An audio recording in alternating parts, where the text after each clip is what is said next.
안녕하세요. 회계법인 말손의 권순환 회계사입니다. 지난 영상에서는 법인계좌 사용 시 주의할 점을 말씀드려 봤고요. 대표님이 회사에 돈을 넣으시면 가수금, 반대로 법인계좌에서 개인적으로 뺏으시면 가지급금이라고 정리를 해드렸었죠. 가수금에 대해서는 추가적으로 자세하게 설명을 또 이어가 봤고요.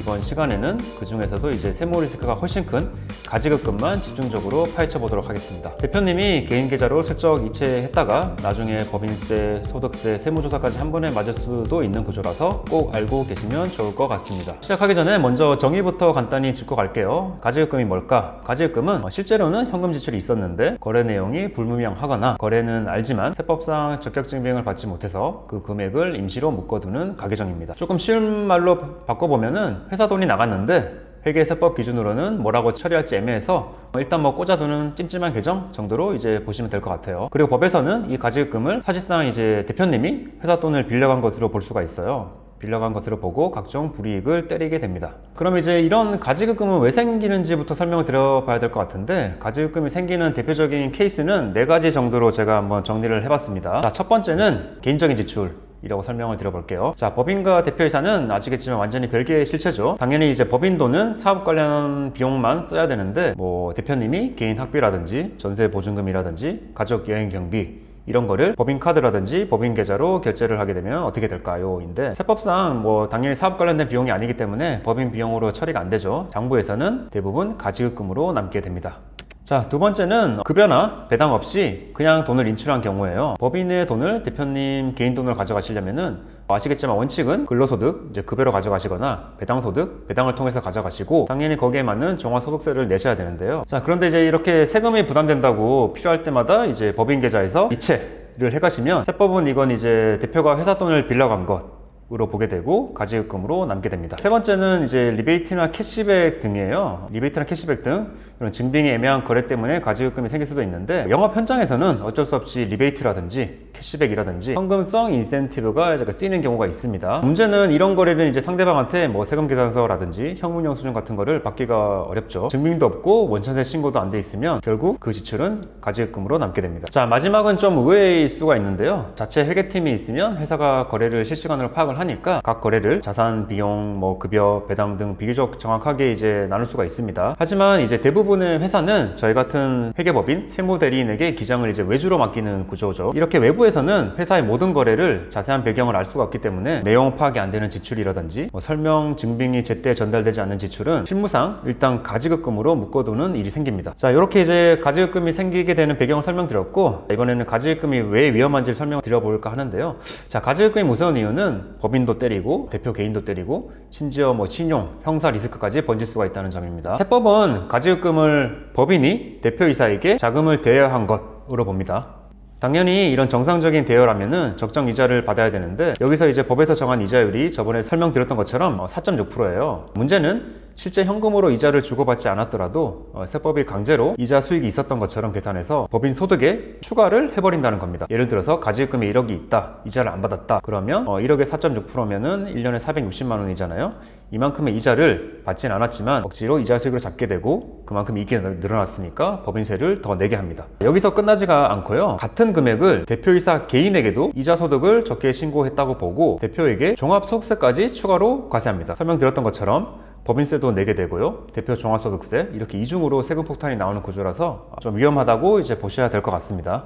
자, 여기까지가 이자를 강제로 때려버리는 불이익이고요. 별도로 아주 재미있는 불이익이 또 있는데, 회사를 운영하시다 보면 은행에서 돈을 빌리는 경우가 있죠.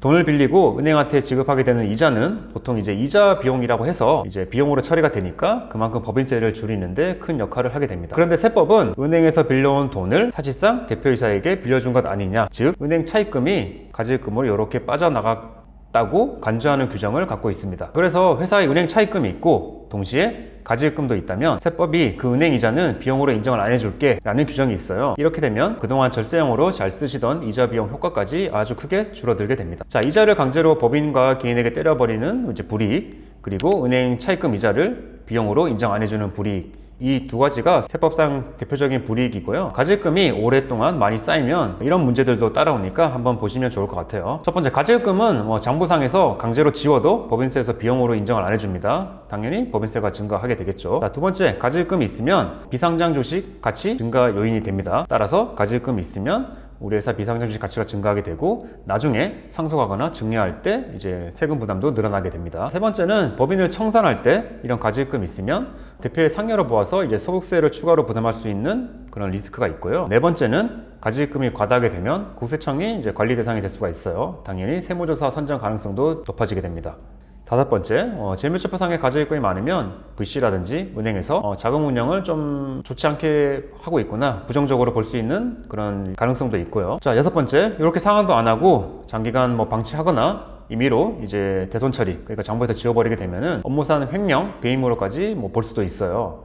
그러니까 가질금은 그냥 회계상의 잡계정이 아니라 이런 세무, 재무, 형사까지 연결되는 폭탄 계정이라고 이해하시면 될 것 같습니다. 그럼 이런 골치 아픈 가질금을 어떻게 관리 해결해야 할지 이야기를 나눠보면 좋을 것 같은데요. 가장 좋은 방법은 그냥 가질금은 애초에 만들지 않는 것이라고 설명을 드릴 수밖에 없을 것 같아요. 하지만 이미 이렇게 생긴 가질금이 있다면 다음 네 가지를 한번 봐주시면 좋을 것 같은데, 첫 번째, 법인 개인 자금은 완전하게 이제 분리해서 관리를 해주셔야 될 것 같아요. 아까 설명드렸던 개인 학비, 전세보증금, 가정여행비는 무조건 개인 계좌, 개인 카드에서 지출하시는 걸 추천드리고요. 법인카드는 오직 사업 관련된 경비만 이제 사용하시는 걸 권고드리겠습니다. 두 번째, 금전대차계약서를 작성하시는 게 좋습니다. 부득이하게 대표와 법인 사이에 자금 대여가 오간 경우가 있으면 금액, 이자율, 상한 기한을 적은 금전소비대차계약서를 작성해 주시고 그 약정에 맞춰 실제로 입출금이 이루어지게 해주셔야 됩니다. 이 경우에는 정상적인 이제 대여 거래로 보아서 리스크를 많이 줄일 수가 있습니다. 세 번째, 장부 증빙 관리를 강화하는 것도 추천드립니다. 아까 말씀드렸던 것처럼 스타트업 가질금의 상당수는 개인 횡령보다는 장부 관리 미흡에서 나올 수가 있는데요. 세무 대리인에게 기장을 맡기더라도 거래 내용, 증빙, 사용 목적을 제때 전달해 주셔야 가질금으로 누적될 리스크를 줄일 수 있습니다. 마지막으로, 가질금은 오래 놔두면 안 됩니다.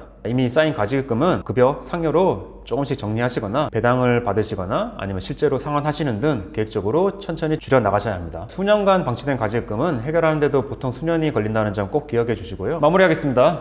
가질금을 한 줄로 정리하면 이렇습니다. 원래는 회사 돈인데 설명이나 증빙이나 구조가 애매해서 대표 개인이 빌려간 것으로 보는 돈, 그래서 법인세, 종합소득세, 신용, 형사 리스크까지 한 번에 몰고 오는 계정. 그래서 법인과 대표의 지갑을 확실히 분리해 주시고요. 증빙, 장부 관리를 꼼꼼하게 해서 애초에 만들지 마시고요. 이미 생긴 가질금은 계획적으로 줄여가시는 게 가장 안전합니다. 우리 회사에 가질금이 쌓여 있지는 않은지 이번 시간에 한번 점검해 보시면 좋겠습니다. 궁금한 점이 있으시거나 도움이 필요하시면 언제든지 말씀을 문의해 주세요. 오늘도 내용이 도움이 되셨다면 구독과 좋아요 부탁드리겠습니다. 감사합니다.